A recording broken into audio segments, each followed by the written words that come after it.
मैं जहां भी जाता हूं कहता हूं प्रेस के हमारे मित्रों, मगर मित्रों का काम नहीं करते ये लोग। हमारा छोड़ो, जनता के मित्रों का काम नहीं करते ये। क्योंकि अगर आपके मित्र होते तो आपको देश की सच्चाई दिखाते, बेरोजगारी के बारे में बताते, महंगाई के बारे में बताते, मगर नहीं, ये तो आपको चीता के बारे में बताते हैं।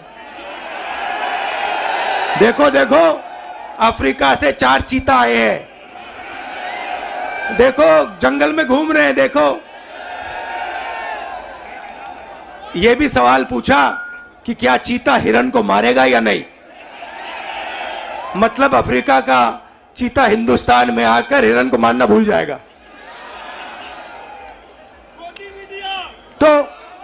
तो मित्र तो है नहीं। अच्छा, मीडिया बात नहीं उठाती जनता की, तो हमने सोचा पार्लियामेंट में भाषण करो। डिमोनेटाइजेशन, नोटबंदी के बारे में भाषण करने की कोशिश की, गलत जीएसटी के बारे में बोलने की कोशिश की। जो हम जमीन अधिग्रहण कानून लाए थे, जब नरेंद्र मोदी जी ने उसको रद्द करने की कोशिश की, हमने पार्लियामेंट हाउस में बोलने की कोशिश की, वहां पे माइक ऑफ कर देते हैं।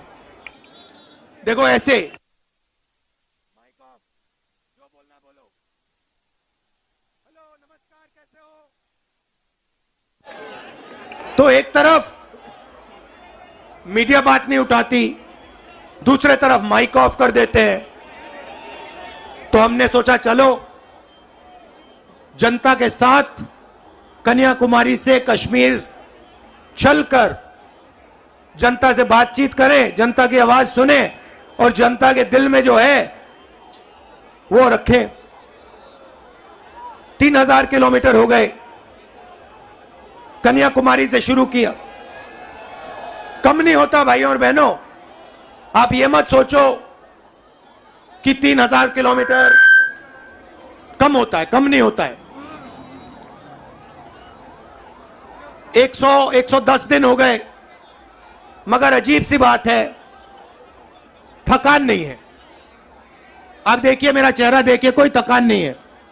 लोग पूछ रहे टी शर्ट में कैसे चल रहे हो। ना थकान है, ना ठंड लग रही है मुझे। अब मैं क्या बोलूं।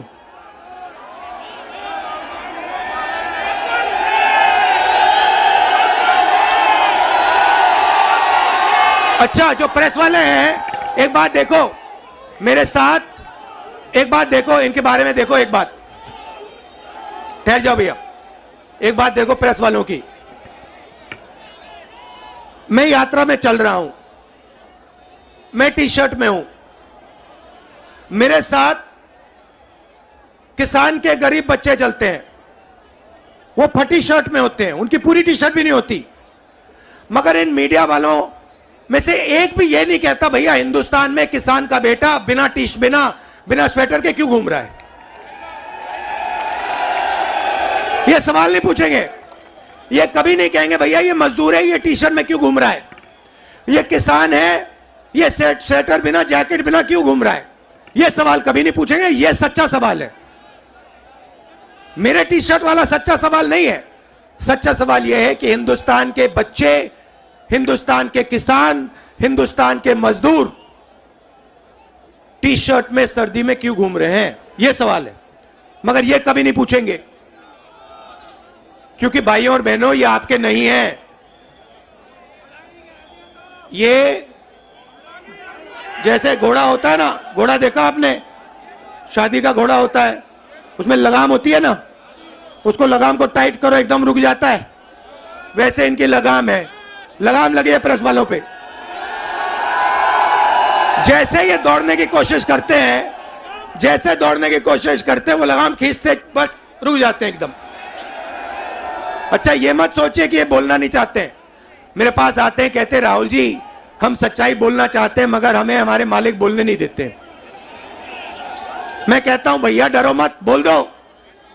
कहते हैं नौकरी भी तो करनी है हमें,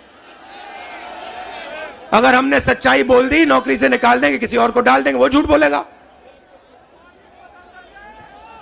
तो यात्रा का लक्ष्य जो देश में नफरत और हिंसा फैलाई जा रही है उसको मिटाने का है। भाइयों और बहनों, बीजेपी की पॉलिसी हिंदुस्तान के युवाओं को, किसानों को, मजदूरों को डराने की पॉलिसी है। नोटबंदी, गलत जीएसटी, कोविड के समय जो इन्होंने किया, ये सारी की सारी पॉलिसियां किसान को, मजदूर को डराने के लिए है। क्योंकि ये जानते हैं जब ये डर फैलाते हैं उस डर को नफरत में बदलना बहुत आसान होता है। ये इनका काम है। जनता को डराओ, किसान को डराओ, मजदूर को डराओ, युवा को डराओ और उसके डर को नफरत में बदल दो। डरो मत। ये भैया, ये एक बात समझ लो, ये आपने बोला डायलॉग, ये मेरा डायलॉग नहीं है। ये शिव जी का डायलॉग है। ये डायलॉग डरो मत, ये हमारा धर्म है। अब देखिए, ये करोड़ों लोग, करोड़ों रुपए का, लाखों करोड़ों रुपए का, अरबपतियों का कर्जा माफ कर देंगे। लाखों करोड़ रुपए 1 मिनट में माफ कर देंगे। और किसान भूखा मर जाए उसका कर्जा ये माफ नहीं कर सकते, कभी नहीं कर सकते। आप यूपी के, बाकी हिंदुस्तान के किसान हमारे पास आए थे, यूपीए की सरकार थी, आपने कहा हमारा माफ करो। 10 दिन में हमने 70,000 करोड़ रुपए, 72,000 करोड़ रुपए माफ कर दिया था। मजदूरों के लिए, गरीबों के लिए मनरेगा, भोजन का अधिकार, किसानों के लिए कर्जा माफ। तो हम डर को मिटाने की राजनीति करते हैं क्योंकि हम जानते हैं अगर ये देश डर जाएगा इस देश का फायदा नहीं होगा। अगर नफरत फैल जाएगी इस देश का फायदा नहीं होगा। भाइयों और बहनों, दो और मुद्दे हैं यात्रा के। एक है महंगाई, और मैं आपसे पूछना चाहता हूं, प्रधानमंत्री जी आते थे जब यूपीए की सरकार थी, कहते थे गैस सिलेंडर 400 रुपए का हो गया है। 400 रुपए का गैस सिलेंडर हो गया। भाइयों बहनों, आज कितने का है? मगर आज प्रधानमंत्री नहीं आते, आज आकर नहीं कहते कि भैया 1100 का हो गया।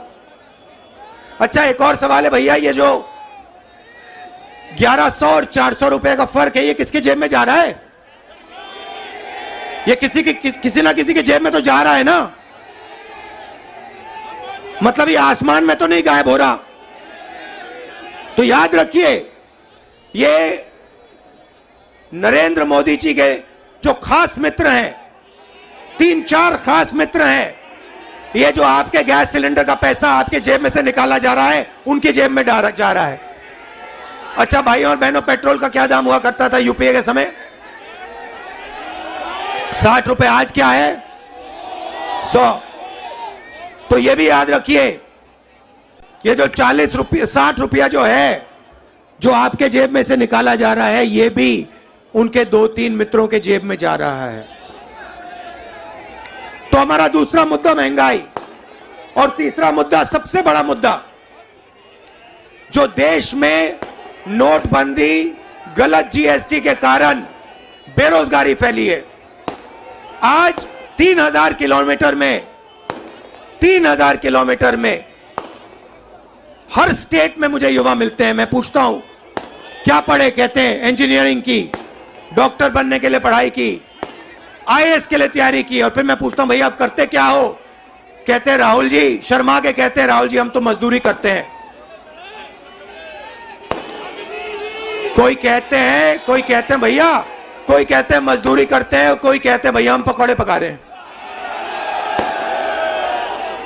इंजीनियरिंग की पढ़ाई की, आलू के पकौड़े बना रहे हैं। अच्छा, एक रास्ता था युवाओं के लिए अग्निवीर वाला,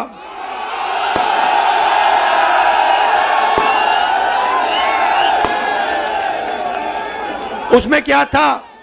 सुबह युवा उठते थे, 4 बजे उठते थे, दौड़ते थे। यूपी में आपको हर सड़क पे दिखेंगे, देश की रक्षा करने के लिए दौड़ते थे और सपना था एक दिन बॉर्डर पे जाके देश की रक्षा करेंगे, तिरंगे की रक्षा करेंगे, सपना था। युवा 15 साल सेना में सेवा कर सकता था, उसके बाद उसको पेंशन मिलती थी। नरेंद्र मोदी जी ने कहा नहीं भाई, ये 15 साल वाली बात छोड़ो, पेंशन वाली बात छोड़ो, ऐसे करते हैं 6 महीने ट्रेनिंग करो, बंदूक पकड़ो, 4 साल रहो, फिर जूता मार के बाहर निकाल देंगे और उसके बाद बेरोजगार हो जाओ। नया हिंदुस्तान। और जब युवाओं ने कहा कि हमें यह अच्छा नहीं लगा, और जब युवा सड़क पे उतरे, नरेंद्र मोदी ने क्या कहा? नरेंद्र मोदी जी ने क्या किया? उन्होंने उनसे कहा कि अगर तुम्हारी फोटो ले ली गई सड़क पे तो तुम्हें सरकारी नौकरी नहीं मिलेगी। तो देखिए, दूसरा रास्ता रास्ता जेल, रेलवेज का रास्ता, उसको भी एक के बाद एक बेच रहे हैं। उन्हीं 3-4 लोगों को बेच रहे हैं।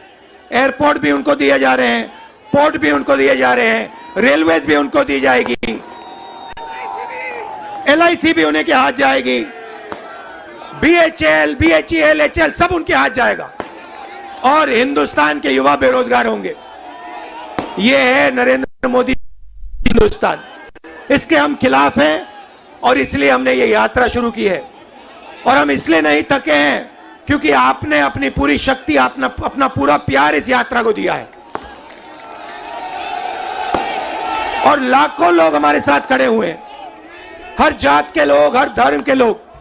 तो मैं आपको दिल से धन्यवाद करना चाहता हूं कि आपने इतना प्यार और इतनी शक्ति आपने हमें दी। इसके लिए मैं बहुत आभारी हूं, पूरी जिंदगी याद रखूंगा। बहुत बहुत धन्यवाद। नमस्कार, जय हिंद।